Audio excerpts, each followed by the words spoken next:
Pete Gozalak is in the ball game on fourth down. He'll fly a field goal from the 25-yard line. It's got the upright. 9 plays, 75 yards. And the New York Giants build their lead to 13-6 over the Eagles, and we have 40 seconds to play in the first half. 40 seconds to go in the first half. Well, hello. Thank you so much for taking time out of your day to check out this video. And welcome to the Gridiron. And I want to give my one and only mock draft from picks 1 through 11. I'm going to have another video where I'll go over all the picks, the 6 picks that the Giants have. But for this video, I'm just going to go from picks 1 through 11, leading up, obviously, to the Giants pick at number 11. So, obviously, number 1, we don't even need to go over. It's the only reason why Urban Meyer came out of college. Trevor Lawrence going to the Jaguars. End of story. Pick number 2, we're going to go to the Jets. Now, it is what it is. Robert Saleh, their new coach coming in. I guess he wants his own quarterback and this, that, and the other thing. I mean, I agree a lot with Mel Kiper. Mel Kiper Jr. says they should just keep Sam Darnold. You got yourself a number 3 pick of the draft a few years back. You got yourself you got Mekhi Becton. You got your left tackle. You got your quarterback of the future. It's a shame to get rid of him. Obviously, I'm going to give the Jets, I'll give them Zach Wilson because basically that's all I've been hearing. I mean, the Jets have in this year's draft, they got 2 first-rounders, they got a second, and they got 2 thirds. Next year, they got 2 firsts, they got 2 seconds, and they got a third. So basically, they got 10 picks in the next 2 drafts in the first 3 rounds. I mean, could you imagine what kind of team you can build around Darnold with picks like that? And San Fran moved from number 12 to number 3. And they gave up 3 first rounds and a third to the Dolphins. If the Jets kept Sam Darnold and let the 49ers move up from 12 to 2 and got just the same exact picks from the 49ers, do you realize in the next 3 drafts, the Jets would have 7 first-round selections?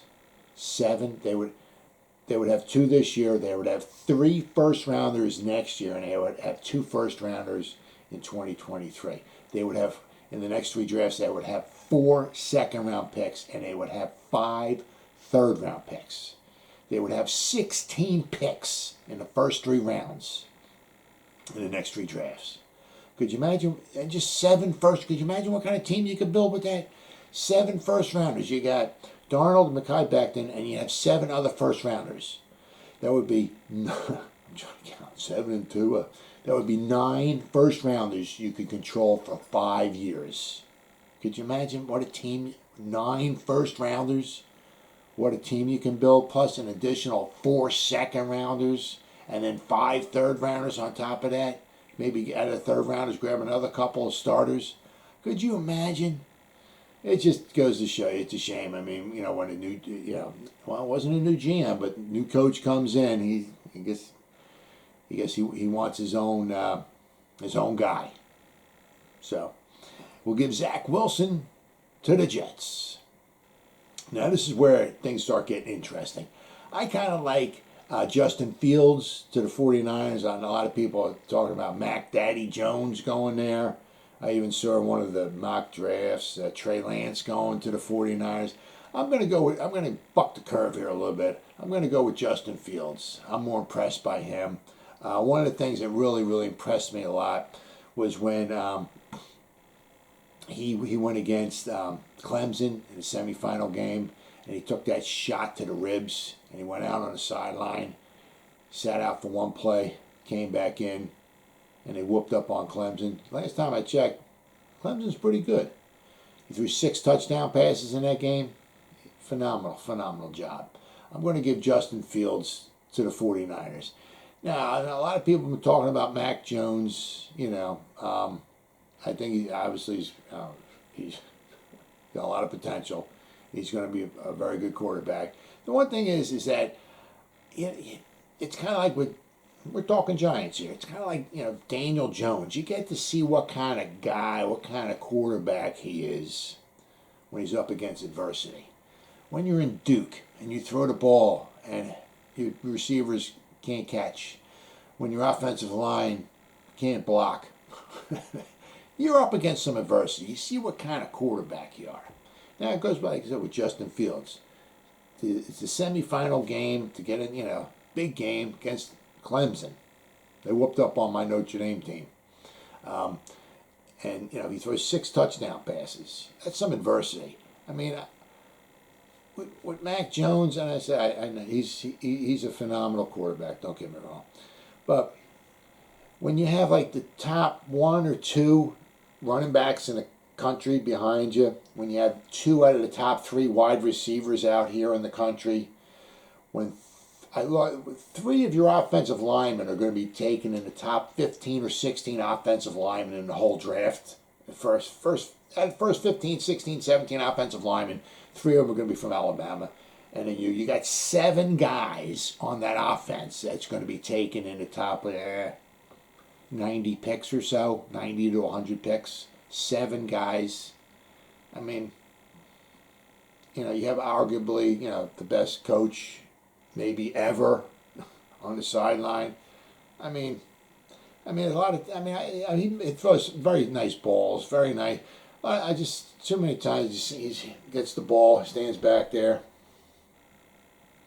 Oh, there's Smith, 7 yards behind the defender, and he's going to be. Somebody's going to come up and get him. He's going to be a phenomenal quarterback and all that.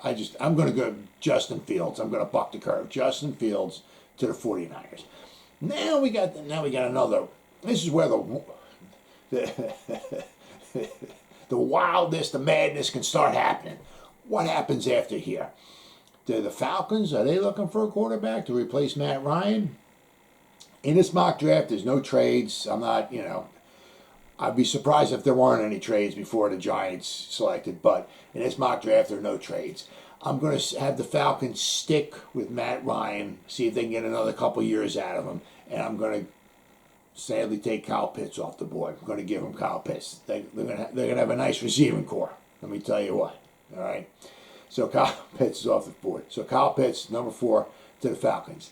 Then, the last time we saw Joe Burrow, he was laying on the ground, get put on a cart and taken off the field. The reason why? Well, because the offensive line didn't hold up. So we're going to give him an offensive lineman to help block him so he can stay upright this time and hopefully produce a full season worth of statistics. So we're going to give him Penei Sewell. So Penei Sewell, number 5, off the board to the Bengals. Then we got the Dolphins. All right, pick number 6. Pick 6, Daniel Jones, huh? So pick 6 this time for those Dolphins. We're going to give Mr. Tua a friend. We're going to give the best wide receiver in the draft. We're going to give him Jamar Chase. So, to me, I'm still kind of skeptical on Tua. We're going to give him the best wide receiver in the draft. So if a full season of Tua and Jamar Chase out there, if Tua is still struggling a little bit, might be time to say bye-bye to Tua. But we're going to give Tua the best wide receiver in the draft. Then we got Dan Campbell and his Detroit Lions. Dan Campbell, his press conference, whatever, when he got introduced to the public as the new Detroit Lion coach, I was talking about biting off people's kneecaps. Well, that's one thing his defense didn't do last year. They only got 24 sacks all of last year, 1.5 sacks per game. Absolutely pathetic. They gave up 27 rushing touchdowns. Absolutely pathetic. They gave up franchise worst, in total yards allowed for a season. They gave up 6,716 yards allowed in a season, a franchise worst. And they also gave up a franchise worst points allowed at 519 points allowed in a game. Absolutely, unbelievably pathetic. We're going to give the Detroit Lions the best defensive player in the draft. We're going to give him Micah Parsons. So Micah Parsons and Dan Campbell can go on the field and just start biting off people's kneecaps, right? So number 7, Micah Parsons off the board to the Detroit Lions. Then we got number 8. Sam Darnold goes from the Jets to the Carolina Panthers. Joe Brady's passing offense. Sam Darnold is reunited with Robbie Anderson, and who he had a couple good years with the Jets. DJ Moore, and then hopefully a healthy Christian McCaffrey. Hopefully he comes back because he's a special ball player. You hate to see anybody get hurt. But it's a good, decent, solid offense, and you got Joe Brady calling, with the passing. So now you got Sam Darnold there. All right, so let's give Sam Darnold the Heisman Trophy winner. All right, let's give him DeVonta Smith, because also between Robbie Anderson is the second year of his 2-year, $20 million contract. This is the last year, and DJ Moore is the final year of his rookie contract. So they may not be able to sign both after this year. May not be able to sign both those guys.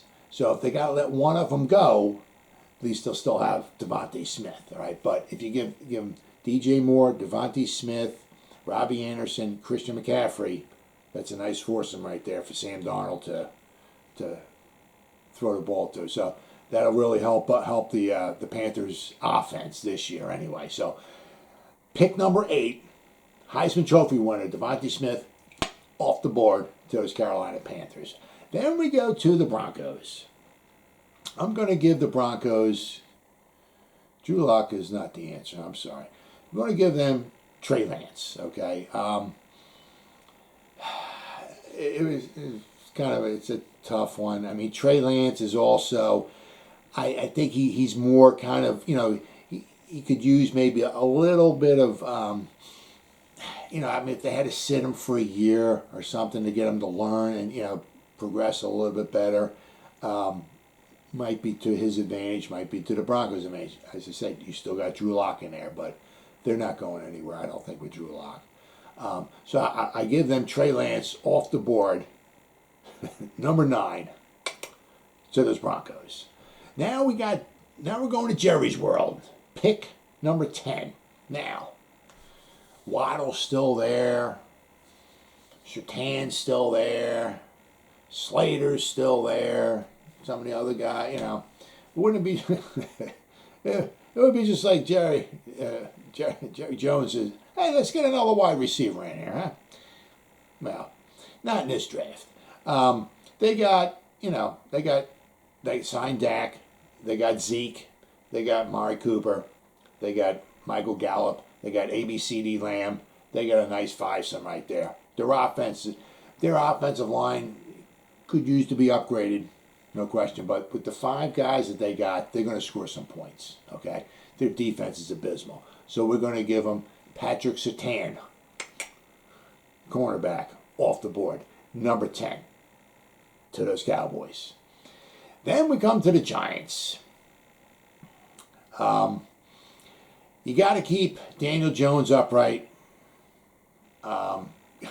And, you can have all the weapons he wants. You just, see what happened to Patrick Mahomes in the Super Bowl.